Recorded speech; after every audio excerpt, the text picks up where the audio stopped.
I've heard so many times is we have never looked at our numbers this way. The sector is volatile because it doesn't adapt to change fast. We cannot be slow to change. We need to become adaptable. We need to get committed to change. Although balance sheets sometimes appear to be stable, what we're seeing across the country is the persistent structural deficits that are really driving what I'll call an unusually large external cash requirement. And at the same time, we've got a lot of organizational complexity that sometimes makes it difficult to really execute broad scale change initiatives. We all have a lot of experience, but what's happening, there's fewer and fewer answers in that playbook. So we're going to talk a little bit about a new playbook. We're going to talk about gross margin improvement, particularly academic delivery efficiency. We're going to talk about artificial intelligence implementation, how to address some out-of-market policies and operating rhythms that can impact financial results, and how to really get into maybe a different kind of financial resiliency planning that can really be a very, very positive catalyst to move things forward. For Education is a public benefit corporation. Our mission is to transform the business model of higher education. And so when you start thinking about core, are we doing work with revenue or cost or technology? And the answer is we're doing work with all of this because to transform the business model, we have to build systems of prosperity and sustainability across the sector. We partner with our institutions as strategic operators. We pride ourselves in being operators. We move from problem statements to opportunity and execution.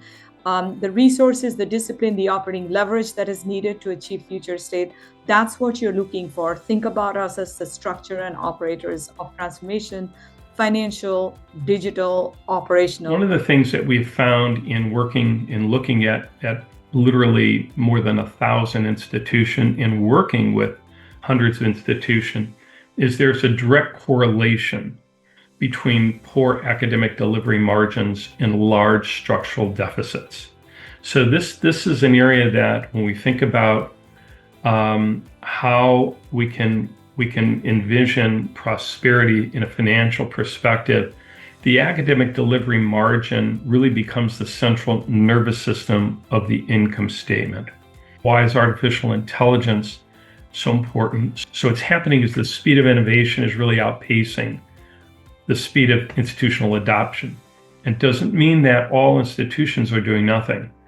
But one of the things that we do know what will happen at an accelerated pace is that AI will further reduce the overall net tuition prices in the market, which will severely impact structural deficits. AI at the same time can have a positive financial impact. Students' outcomes and learning outcomes can be significantly increased while reducing academic delivery costs by up to 90%. So we'll be able to show you how that works, and also the speed of program delivery and design from months to minutes and hours at a fraction of the current cost. How do we get academic delivery margin under control while focusing very much on student success? So that's where the core, our learning experience platform comes in. That's where digital learning, as we had envisioned through the last many years, truly comes to life, because we're not just digitizing classrooms. We truly are architecting how learning happens. That's what we're trying to figure out, is how is the student engaging with every piece of content, and what's the effectiveness of the piece of content towards their main goal of learning outcome, aka student success, keeping them on track. Essentially, it's closing the gap between what students need and what systems can actually deliver. It is very difficult to do everything by yourself. Time gets away from you. And so big fans of collaboration. Let's become part of the ecosystem. Economies of scale. There is tremendous amount of innovation that's out there. We don't have to be in the world of absolutes. We can innovate. We can figure out which of them to apply, which of them to scale.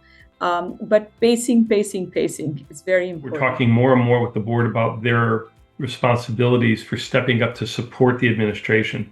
The administration cannot execute without the board being right there, not to manage, but as they start to get aware of your specific institution and some metrics that they haven't looked at in the past. I've heard so many times recently is we've never looked at our numbers this way. And it so provides such clarity on what we need to do. This is not about AI replacing anything at all, but it is about, first of all, understanding where you're at and also what the financial resiliency, and then having a plan to get there. We're passionate about this work we do, business model transformation, and we look at large-scale transformation. The time is here, the time is now. And much as I always emphasize on large-scale transformation, holistic, go across, I will tell you, it starts with taking the first step. One of the biggest issues is when we put so much emphasis on large scale, everybody says, oh, we've got to be ready for it. You've got to have all these readiness. No, the first step is simple. Let us have a conversation. Let's define, in the world of change, what is your starting point? Where is that win?